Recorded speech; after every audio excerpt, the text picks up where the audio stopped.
Bem-vindos ao Nativos Digitais. É essencial a uma sociedade saudável ter cidadãos que saibam interpretar o que vem, leem e ouvem, mas também a saber produzir conteúdos, já que agora todos o podem fazer. Mas, afinal, o que é a educação para os média?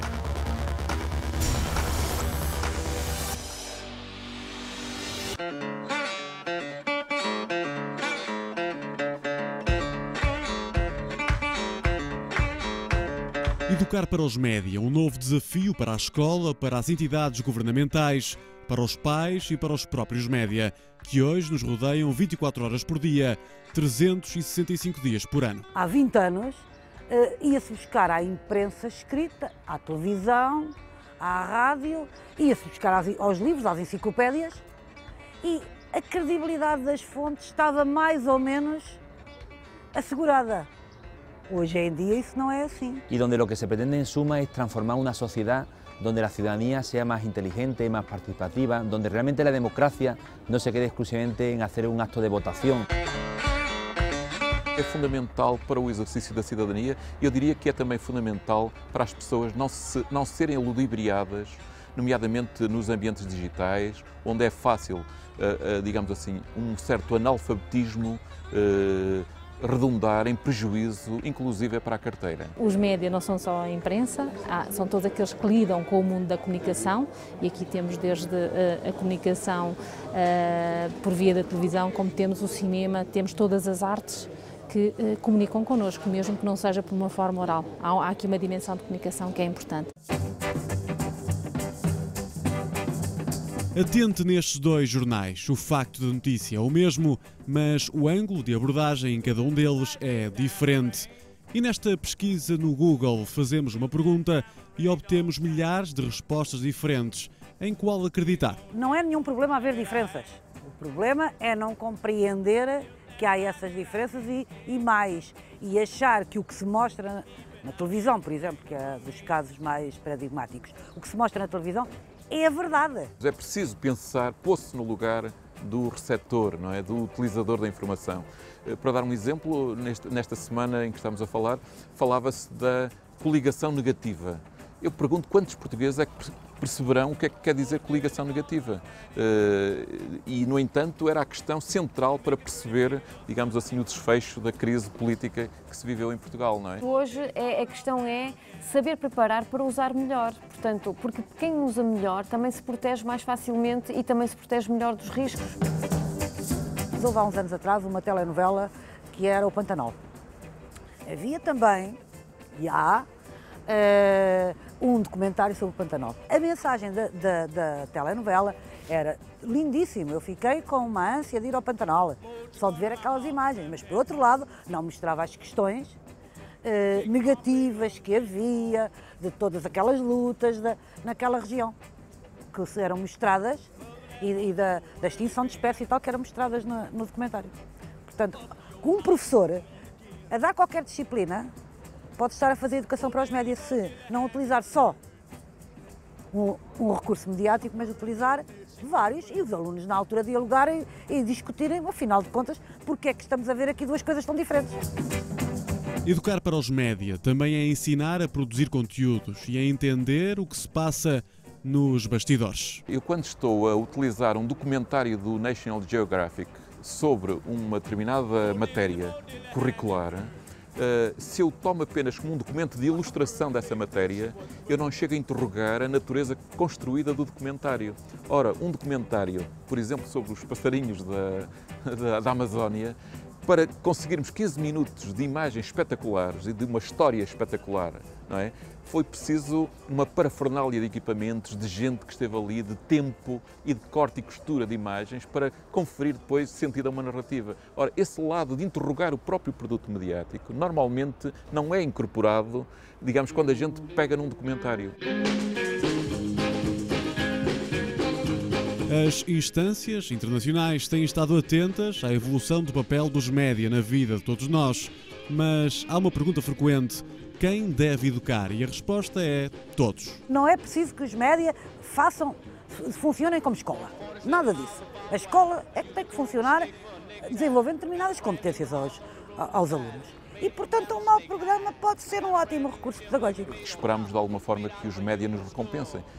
Os média funcionam também pelas percepções que têm acerca do que as audiências querem.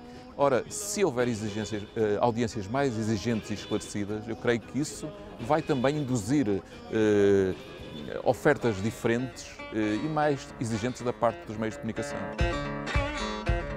Hoy día no solamente la escuela educa fundamentalmente los medios, y los padres deberían de preocuparse por esa formación. También se deben de preocupar los profesores, porque hoy la escuela no puede formar como hace 30 o 40 años, cuando no existían prácticamente los medios. E o segredo não passa por empacotar a educação para os média numa disciplina a ser lecionada nas salas de aula. Não é preciso desenhar conteúdos novos, não é preciso criar mais uma disciplina de facto, é preciso sensibilizar e motivar os professores e dizer como é que se faz, não é? Porque eu penso que sem formação também não conseguimos chegar a lado nenhum. E essa formação não tem necessariamente que passar por uma disciplina específica, mas tem que chegar de algum modo a estes professores. E se não é ao nível do primeiro ciclo, pelo menos que chegue ao nível do segundo ciclo, portanto do nível de mestrado. E será que os professores estão preparados para esta nova vertente educativa, sendo que grande parte deles, dos que estão nas salas de aula, nunca foram educados para os média? Confio que, e aliás estou certa, que tudo aquilo que são as capacidades já instaladas na escola e centralizadas em alguns dos professores que têm essa... Alguns deles já são nativos digitais, temos muitos professores jovens nas nossas escolas e acaba por processos também de formação interna e de formação mais espontânea, ela acaba por acontecer. Em Portugal, a educação para os média ainda tem de fazer um longo caminho, mas já há por todo o país projetos, muitos deles associados a órgãos de comunicação social, que denotam atenção ao tema. Obviamente que nós podemos sempre dizer que há interesses, digamos, de marketing implícitos por trás destes projetos, mas nós não vivemos num mundo puro, não é? E, portanto, acho que tem o seu lugar. Há um trabalho notável que é feito à volta de cineclubes, que se articularam muitas vezes com clubes escolares ligados ao cinema, na zona de Viseu, na zona do Algarve, à volta dos festivais, nomeadamente de pequenos festivais, mas que procuraram criar pontes com as gerações mais novas, inclusive induzindo, digamos, produção de curtas, por exemplo, de curtas-metragens. Portanto, à volta disso nós temos uma tradição já assinalável que eu penso que pode ser, digamos, pode-se-lhe dar um horizonte bastante mais largo. Por exemplo, na região de Castelo Branco, Vítor Tomé, jornalista do semanário Reconquista, meteu mãos à obra. Objetivo implantar em quase 30 escolas projetos ligados à educação para os média, com incidência na produção de jornais escolares. Conseguiu chegar a quase 500 alunos e dezenas de professores. É impressionante como, por exemplo, na Sertã foi feito um trabalho muito bom, tal como no Fundão e noutros sítios, mas estou-me a lembrar agora concretamente da Sertã, e fizeram um debate sobre o Carnaval. E eu lembro-me que os alunos se vestiram a rigor porque aquilo ia ser filmado em vídeo. Então eles foram a um debate, não só para debater, mas para saírem na televisão, que era a televisão deles, o vídeo. Portanto, e depois outro tipo de atividades, como por exemplo, motivar alunos do 12º para fazerem um trabalho sobre riscos na internet para alunos de 2º e 3º ciclo. Os alunos organizaram aquilo, o resultado, eles depois fizeram uma avaliação da atividade com os alunos que participaram, com os colegas, e os colegas diziam que seria muito importante desenvolver aquilo com outros colegas. Inglaterra e Canadá são referências do que melhor se faz nesta matéria educativa. Em 2002, ditou-se o fim do Instituto de Inovação Educacional, que tinha um projeto vocacionado para a educação para os média. Foi uma data marcante pela negativa em Portugal. Tínhamos também um grupo de profissionais dos média que trabalhavam connosco, portanto nós servíamos de ponta. Tínhamos o Senjor, que fazia connosco a formação aos professores, portanto tínhamos um trabalho com as escolas de todo o país que estavam inscritas no projeto, claro. O Congresso Literacia, Média e Cidadania na Universidade do Minho foi o ponto de partida para uma discussão que se prevê mais alargada. Até lá, nunca é demais tentar perceber melhor o que nos contam, por que nos contam e como nos contam.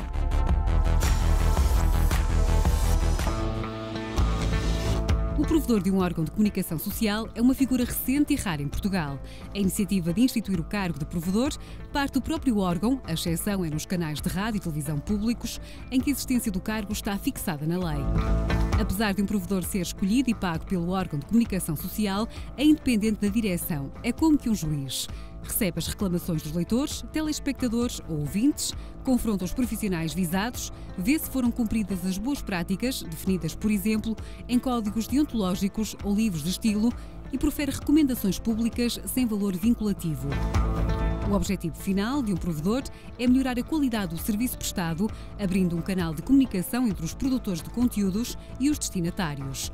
Atualmente, só o Jornal Público e a RDP têm um provedor em funções, estando na RTP em curso o processo de nomeação de um novo titular do cargo.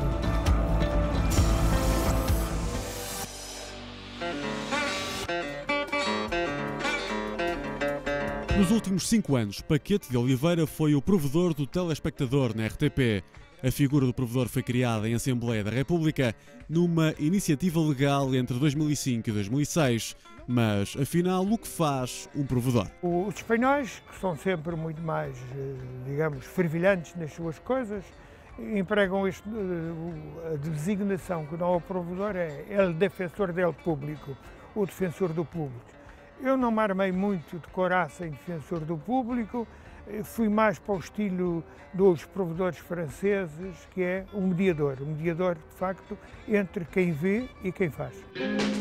No papel de mediador, Paquete de Oliveira teve, em alguns casos, de confrontar não só, mas também a classe jornalística, que garante é pouco dada a críticas. Talvez eu acho que cada formação leva sempre uma certa deformação, e o jornalista é aquele que tem os olhos lançados para observar, para ver, para criticar. Assim como na entrevista, eu acho que o jornalista está sempre muito mais habituado a perguntar do que a responder, também no seu papel de jornalista está mais habituado a levantar a crítica, a fazer o comentário, do que propriamente a recebê-lo. Em 5 anos, Paquete de Oliveira conseguiu perceber algumas dinâmicas, a começar pelos temas das queixas: moral, futebol e política. Nestes 5 anos de atividade, eu acho que tive queixas formais de partidos 3 ou 4, mas é sobretudo dos telespectadores, que são do partido A, do partido B, do partido C, e que pensam que o seu partido é maltratado por A mais B, sei lá, na constituição dos painéis, por exemplo, do prós e contras. Tem havido nestes últimos 2 anos uma luta muito forte, que aliás agora começa a ter manifestações até em sintomas de violência que têm que ser o mais depressa possível debatidos, sobre o Porto, Futebol Clube do Porto, e sobre o Benfica. E é o maior número de queixas que eu recebi durante estes últimos 2 anos, é nesta linha do desporto. Depois há a terceira linha, que é a linha moralista, ou seja, que é aquela que reclama sobretudo em relação a cenas de sexo, que reclama sobretudo os programas de humor, e a RTP atualmente tem muitos programas de humor, mas é, portanto, a visão mais conservadora, digamos, mais moralista dos telespectadores que reclamam. Independentemente das eventuais mudanças operadas na RTP graças às recomendações do provedor, é indiscutível que esta é uma figura que garante mais um canal de comunicação entre os telespectadores e o canal público.